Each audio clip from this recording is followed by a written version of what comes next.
Okay, listen, we can't say too much yet, but Amanda and I have been secretly renovating the entire Brave New Teaching world behind the scenes.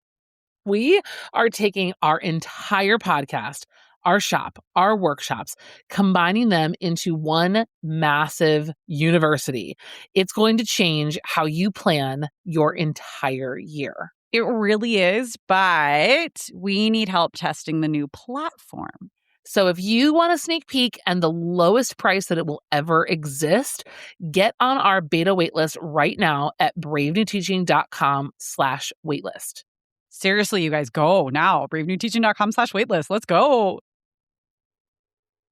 Well, hello, and welcome back to Brave New Teaching, and welcome to this week's team meeting. Hi, Team BNT. Hi, Amanda. Hi, I'm ready. Marie said we have to go fast this time because I was too lingery on the last team meeting. Okay, let's go. You added that part at the end yourself. I didn't say that. That was, I'm a little lingery. Yeah, I do believe that is you projecting. Talking. What? I didn't say you were lingery. Okay. But you and I did chat a little too long for a team meeting. Okay, I'm ready. Okay. Friends, we're going to talk a little bit about what we've been reading. And then we've got actually a reel that we want you to watch from Edutopia. Please. Okay. I'm sorry. These pauses are making me nervous. And then the pause happens and I don't know what to say. I'm just focusing because if I start chatting, we're going to have a 7-minute introduction on a team meeting. You're so intense right now. I don't know what to do with it. Okay, I need to pull it together and then we can talk about books. Okay, 0-60 with me today. Listen, cue the music. You're listening to Brave New Teaching, and we are so much more than a podcast. We give teachers the inspiration, support, and tools to challenge the status quo. I'm Amanda, and I'm a former English teacher from Illinois. And I'm Marie, and I'm a high school teacher from Southern California. Join us after the show and happy hour to extend your BNT experience with instant access to our resources, workshops, and courses. Visit shop.bravenewteaching.com/happy hour to join us today. We're so glad you're here. Enjoy the show. Okay. I'm much more composed. Thank you all for seeing me through that hardship. Yeah. Amanda, would you like to start us off with what you've been reading or what you are looking forward to reading right now? Yes. Okay. Do you want to hear first about something that disappointed me or something that I loved? Let's go bad then good. Okay, so it wasn't bad, but I don't know if I've talked about it on the podcast, but I've definitely posted about it before. There's this series called, I don't know the name of the series, but Juno Dawson is the author. Mm-hmm. Do you remember? It's called The Shadow Cabinet, and it's about these witches, and it's like a modern adaptation, and our girl from Bridgerton, oh my gosh. Oh, yeah. She's the narrator. Anyway, That's what got me hooked on the books. Right. Loved the first two. I just read the third. I thought it was meh. So still stand by Shadow Cabinet and the first one, Her Majesty's Royal Coven. That's the series. So good. I feel like the books are just getting churned out. I don't know if it was churned out. I feel like the third one tried to connect a lot of dots, too many pieces. Yeah. And I just thought it was just. That was me with the latest Fourth Wing book that I still haven't been able to finish. Oh, it was Onyx Storm. What is happening? Yeah. I know. It was a little. I was just going pew, pew, pew, pew, pew, pew, pew. I still need to finish it. She uses the word onyx too much. That bothered me. I don't like when the title shows up in the book. It's annoying to me. I don't like when the title is in the book. I don't like when people in the book have names. You know what I don't like about audiobooks? I don't need you to read it to me. Stop reading to me. Oh my God. Okay. So that one fell flat, but not thought I don't want to jinx the whole series because it was good. Okay. A YA dragon fantasy. Got it. A Language of Dragons. Excellent. You had me. This is a good one. I don't know if you could put it in your American Lit. I don't know if it's American. It takes place in London. Probably not. So probably not. But anyway, it's still a really good one because it's got a little bit of romance, but it's not spicy. It's pretty tame, but it definitely is a well-written dragon fantasy for YA. I think it's awesome. It's a great gateway drug. Loved it. The the focus is on linguistics and communicating with dragons in their language. There's a lot of great like political commentary, right, about how Interesting. languages can be used to divide and languages when you eliminate them, Mm-hmm. suppress, culture and all kinds of things. It was very cool, as Moaning Fantasies do such a great job with this of mirroring the real world but doing it in their fantasy existence with Mm-hmm. really thrilling chases and fights and connections. It was really beautiful. I really, really liked it. That was great. S.F. Williamson is the author of A Language of Dragons. It was awesome. Okay. And then I read Wreck by Catherine Newman. Did Okay. you read that? She wrote Sandwich. Okay. Ashley, our lovely podcast editor, was the one who had recommended Sandwich. That's why I've heard of it. Okay. Yeah. Yeah. Yes. Yeah. And I loved so Catherine Newman's writing style absolutely continues in this. They're not related stories, but like you can hear she's witty. They're about women who are in middle age, kind of going through all of the things, and it's just lovely. I mean, I love the sense of humor. I love the characters. I love the way that the families are so real and so weird. They're not cookie cutter. Rec was Okay. awesome. It's really short. It was Okay. like a 5-hour audiobook. Sandwich was a little bit longer, but she just gets out with these really beautiful stories, and I Okay. loved Wreck. I thought it was awesome. What about you? I was just looking at, well, you know what? I've actually tried to start and abandoned, honestly, probably 7 or 8 books. Well, I don't hate them. I just keep starting them and going, this is not what I'm in the mood for. This is not what I'm in the mood for. This is not. So I'm like, I don't know. I almost did that actually. Last week I talked about The Burning Library, and I almost did that with that book. But then I was like, okay, stay with it, Marie. Like, this is, because it's a mystery. It's great. I have been really into like British police procedurals and like Sherlock Holmes style things on TV okay. lately.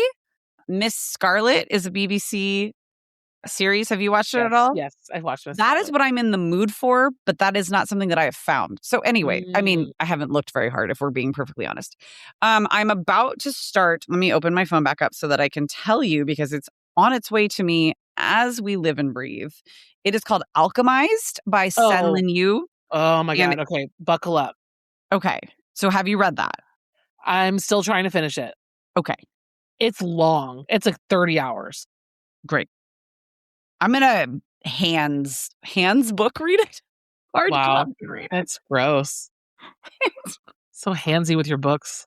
Jesus, we have a rating to uphold in the podcast world, Marie. Jeez Louise.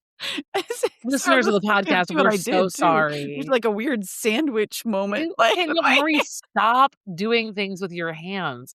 It's a good thing that this is not being placed out into the YouTube world. Jeez Louise. Okay, listen. I will say one thing. We're going to just totally change gears here. We had on, 2 summers ago on the podcast, an author, a middle grades author, James Ponti. He was talking about his newest books. We talked about the Sherlock Society. He's also got his other series called City Spies. I'm just trying to totally get this away from me. My son has jammed through City Spies, and he is waiting for the latest one to come out. And I think it actually might be out, and I might just be a bad mom and have forgotten to get it for him. So you were just, I should know that. I should know that. I should be getting updates about that. I don't think so. Okay. Great books. Okay. On the Ponti list would be Stuart Gibbs. Yes. He read Space Case yet? No, because while he's been waiting for that latest, because he just jams through City Spies really fast. Yes. He read Maze Runner. Oh, okay. So he would love everything Stuart Gibbs. Has he read some Steve Shankin yet? He's probably ready for Steve Shankin. Okay. Okay. Oh, yeah. Okay. That's awesome. We don't have a lot of Steve Shankin in our library, and I'm like, it's hard because 5th grade is not 6th grade. And I'm like so affectionately like, I want all the YA, but like it's a lot. I mean, 95% of my clientele is not ready for that. for context, my son's in 7th grade. Correct. For everybody, right? So we're at a different, so like my 4th grader is reading Nancy Drew Diaries. Oh my God. Okay, but when he interviewed Ponty, he was only in 5th grade. No, he's He a was little a baby. I know, it's true. Okay, so hold on. This is a random, like, I'm going to add this to the list since we're talking about the kids. If you have little ones, I'm reading the Pug Diaries with Sochi. Amazing. So for context, she's in 1st grade and she's reading it to me. It's a very illustrated It's like chapter a good book. chapter She book for loves 1st it. grade. Yeah. And the 3 of us together at nighttime, we're currently reading Wayside School and we're Oh, okay. popcorn reading Wayside School together. All 3 of us. Of course you are. It's so fun. That's adorable. We're crossing over, Marie. We're I getting to know. we can read other things together. It's cool. Isn't that fun? I know, it's Yes. exciting. Okay, there goes our fast episode. We already ruined it. Well, that's okay. No, because honestly, this next bit is just we want to make sure that this reel crosses your path, everybody. So it is a reel from Edutopia. I'm trying to see, when was it posted? In February. And the title, like the hook, visual hook, says 5 ways I'm a warm demander in my classroom. And I know Amanda has feelings on that terminology, but it's basically, I do think it's worth the watch. So like take a look at our show notes, and you should absolutely take a little look, because it's an actual teacher, like an actual full high school classroom teacher. I don't know why full was what I said. Like, could she be half full? Anyways, talking about 5 ways she applies essentially like upholding standards for like expectations for students, and doing so in a way that is warm, respectful, and relationship building. I think it's an important way to look at, like, we talk a lot about, well, in my classroom, I do this. This is like 5 tangible strategies that, like, this is what it looks like when I'm asking a kid to do something in a way that is full of expectation, full of this is what we're doing right now, and also humanity in a respectful way. She defines it as classroom management that values trusting student and strong student relationships with high expectations. I feel like this is like the gentle parenting version of classroom management, right? Like sometimes like warm demander and gentle parenting were absolutely the wrong titles to give this type of the last couple of team meetings, we've been talking about like texts with like the most misleading titles. Yes. They just really need to call us. They really need to just let us do everything so we can complain about it later. I already do. But so this is again something that we've talked about before, but I love that it's getting some attention. I mean, I love that it's getting a name, because I don't think we've named it as a style other than this is how we run our classrooms. Yeah, no, it's warm an interesting. demander is it. It's like seeing the mirror up and me being like, I don't know that's what I think it's more just like, I don't know. But then I'm like, well, I don't know what else I would call this other than that. And her scripts are also not perfect in the video either. Like there are some that like made me cringe a little bit, but the idea is there. No, it's there, and it's I get it. I see the strategy. I see what it is, and that's what I like. I myself struggle sometimes with, okay, but what does that look like? And then I have a hard time explaining sometimes. Yes, and so this is just good examples of like of how to uphold your relationships with kids and exhibit respect while also saying this is what we're like demanding community, frankly. Like I feel like our podcast, we've done a lot of like demonstrations of like instructional strategies that do this.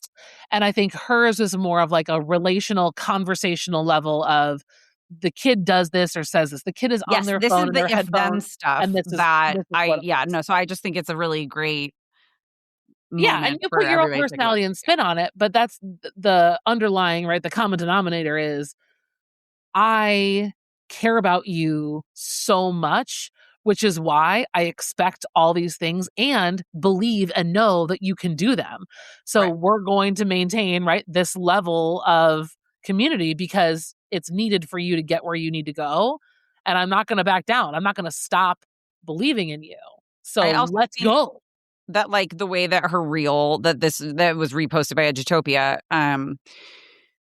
really like dials things in is that a lot of times teachers are like, well, how do I even connect with kids that don't want to connect with me? Like, this is it.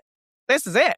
You don't have to know their aunt's dog's name to be able to have a relationship that is respectful and demanding that we're all doing the same, like that this is part of our community. So these are not just examples of how to be quote unquote a warm demander, but it's also like how to set up expectations of our community. Like this is it. This is how you do it.